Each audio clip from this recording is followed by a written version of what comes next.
What if I told you that some of the wealthiest people in America pay a lower effective tax rate than their secretaries? Now, before you get angry, here is the thing most people miss entirely. They are not doing anything illegal. They are simply playing a game that nobody bothered to teach you the rules to. And today, that changes. Welcome back to the channel. If you are new here, this is the place where we break down money topics that actually matter for your real life, without the confusing jargon and without the gatekeeping. Before we dive in, I need to share an important disclaimer. Everything in this video is purely for educational purposes only. Nothing you hear today constitutes professional tax advice. Tax laws change, and every financial situation is unique. So please consult a qualified tax professional before making any decisions. Now, with that said, let us get into one of the most misunderstood topics in personal finance: legal tax optimization, and how you can start using it right now regardless of how much money you make. So let us start with a question that I hear constantly. Is trying to pay less in taxes actually okay? And the answer is yes, absolutely, 100% yes. But there is a critical distinction that you need to understand first, because there is a line between two very different things. On one side, you have tax avoidance, and on the other side, you have tax evasion. Tax avoidance is completely legal. It means using every legitimate strategy, deduction, credit, and account that the tax code specifically allows to reduce what you owe. The government literally wrote these rules into law, and they are available to anyone who knows how to use them. Tax evasion, on the other hand, is a federal crime.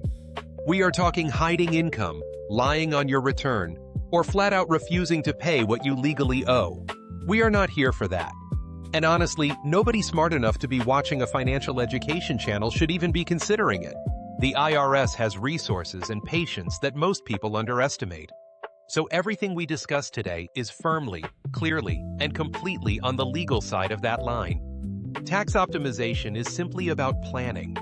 It is about being intentional and proactive, rather than just handing over money you did not have to pay. Now let us talk about the most powerful tools available to everyday Americans, and that is retirement accounts. I genuinely believe that retirement accounts are one of the most underutilized wealth-building tools that exist, and the tax benefits alone should make them irresistible. Let us start with the 401k, which is offered by many employers.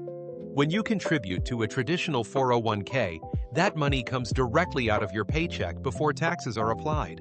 So if you earn $60,000 a year and you contribute $6,000 to your 401k, the government only taxes you on $54,000. You just lowered your taxable income by $6,000 with a single decision. In 2025, you can contribute up to $23,500 to a 401k if you are under 50. And if your employer offers a match, that is essentially free money sitting on the table waiting for you to claim it. Not contributing enough to get the full employer match is one of the most expensive financial mistakes people make. Next up is the IRA, or Individual Retirement Account. You have two flavors here. The traditional IRA, which works similarly to the 401k by potentially lowering your taxable income right now, and the Roth IRA, which does not give you a tax break today, but allows your investments to grow completely tax-free, meaning you pay zero taxes on withdrawals in retirement. Which one is better for you depends on whether you think you will be in a higher or lower tax bracket when you retire. If you are young and earlier in your career, the Roth IRA is often a powerful choice, because your money has decades to grow without ever being touched by taxes again. You can contribute up to $7,000 to an IRA in 2025 if you are under 50. Now here is one that people sleep on constantly, and that is the Health Savings Account, or HSA. To qualify, you need to be enrolled in a high-deductible health plan. But if you are, the HSA gives you a triple tax advantage that is genuinely remarkable. Contributions go in pre-tax, the money grows tax-free inside the account, and withdrawals for qualified medical expenses come out completely tax-free as well. No other account in the American tax code offers all three of those benefits simultaneously. And here is the bonus strategy that most people do not realize. After age 65, you can withdraw HSA funds for any purpose, not just medical expenses, and you will only pay regular income tax on it. That makes it function like a traditional IRA as a backup. Maximize your HSA contributions if you qualify. In 2025, the limit is $4,300 for individuals and $8,600 for families. Right. Let us shift gears and talk about deductions and credits, because this is where a lot of people leave money behind, simply because they do not understand the difference between the two. So let me make this crystal clear right now. A tax deduction reduces the amount of income that gets taxed. A tax credit reduces the actual amount of taxes you owe dollar for dollar. Credits are generally more powerful because of that direct reduction. Think of it this way. If you are in the 22% tax bracket and you find a $1,000 deduction, that saves you $220. But if you find a $1,000 tax credit, that saves you the full $1,000. Both are valuable, but credits hit differently. Now, when it comes to deductions, you have two main paths. You either take the standard deduction, which is a flat amount the IRS lets you subtract without any documentation required, or you itemize your deductions, which means you add up specific qualifying expenses and use that total instead, but only if it exceeds the standard deduction. For 2025, the standard deduction is $15,000 for single filers and $30,000 for married couples filing jointly.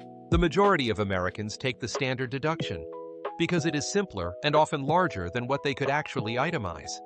But if you have significant mortgage interest, substantial charitable donations, large state and local taxes, or significant unreimbursed medical expenses, it is worth running the numbers to see if itemizing gives you a bigger reduction.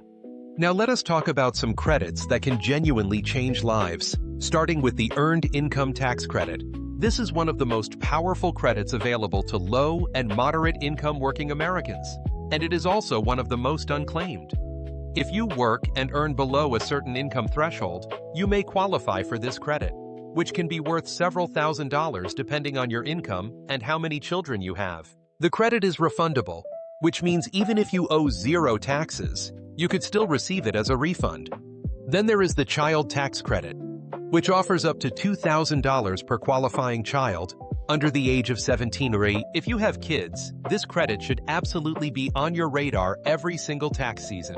There is also the American Opportunity Credit and Lifetime Learning Credit for education expenses, the Savers Credit for contributing to retirement accounts at lower income levels, and the Child and Dependent Care Credit if you pay for childcare so you can work. These credits exist because the government wants to incentivize certain behaviors, and you should absolutely take full advantage of them. Okay, so now let us talk about one of the most exciting parts of this conversation, especially for people who have a side hustle or run any kind of small business. The Side Hustle Advantage. Whether you are freelancing, selling products online, driving for a rideshare company, or doing consulting work on weekends, being self-employed opens up an entirely new category of tax deductions that W-2 employees simply do not have access to in the same way. And this is a massive opportunity. When you have a legitimate business, you can deduct ordinary and necessary business expenses. And that phrase comes directly from the tax code. So what does that mean in practice? If you work from home and use a dedicated space exclusively and regularly for business, you may qualify for the home office deduction. You can calculate this based on the square footage of your office compared to the total square footage of your home, and deduct that percentage of rent or mortgage interest, utilities, and insurance. Equipment you buy for your business, like a laptop, camera, microphone, or desk, can also be deductible. Software subscriptions you use for work, business-related travel, professional development courses, and even a portion of your phone bill if you use it for business, all of these can potentially reduce your taxable self-employment income. Now, the important thing to remember is that these deductions need to be legitimate. Keep detailed records, save your receipts, and only deduct expenses that are genuinely tied to your business. The IRS does audit people, and you want to be able to defend every deduction with documentation. Running a side hustle responsibly from a tax perspective is not complicated, but it does require organization. One more crucial thing for side hustlers. When you are self-employed, you are responsible for paying self-employment tax, which covers Social Security and Medicare, and it adds up quickly. The good news is that you can deduct half of that self-employment tax when calculating your adjusted gross income, which softens the blow somewhat. Also consider opening a SEP IRA or solo 401k if you have self-employment income, because those accounts allow much higher contribution limits than a standard IRA and can dramatically reduce your taxable self-employment income. Now let us zoom out and talk about strategic timing, because when you take certain financial actions can matter just as much as what you do. This is the art of end-of-year tax planning, and it can genuinely save you significant money. One powerful strategy is tax loss harvesting. If you have investments in a taxable brokerage account that have decreased in value, you can sell them before December 31st to lock in those losses on paper. Those losses can then be used to offset capital gains you have realized elsewhere in your portfolio, reducing the taxes you owe on those gains. If your losses exceed your gains, you can even use up to $3,000 of excess losses to offset ordinary income each year. This is a strategy that high net worth investors use constantly, but it is available to anyone with a taxable investment account. Another end-of-year move worth considering is strategic charitable giving. If you normally donate to causes you care about, consider timing those donations before year-end to maximize your deduction. And if you have investments that have appreciated significantly, donating those appreciated assets directly to charity instead of cash can be especially powerful because you avoid paying capital gains tax on the appreciation while still getting the full deduction. Finally, if you are near a threshold where you might qualify for a credit or deduction at a slightly lower income, making an additional retirement contribution before December 31st could push your taxable income just low enough to unlock that benefit. Here is the most important takeaway I want you to carry out of this video. Tax optimization is not about cheating the system. It is about understanding the system well enough to use it to your advantage, exactly as it was designed to be used. Every strategy we discussed today, retirement accounts, deductions, credits, business expenses, strategic timing, these are all written into the law precisely because the government wants to incentivize saving for retirement, supporting families, building businesses, and investing in communities. You are not doing anything wrong by using them. You are doing exactly what a financially responsible person should do. Start small if you need to. Maybe this week you increase your 401k contribution by just 1%. Maybe you look into whether you qualify for the Earned Income Tax Credit. Maybe you start a dedicated folder on your phone for business expense receipts. One step, consistently taken, compounds into serious results over time.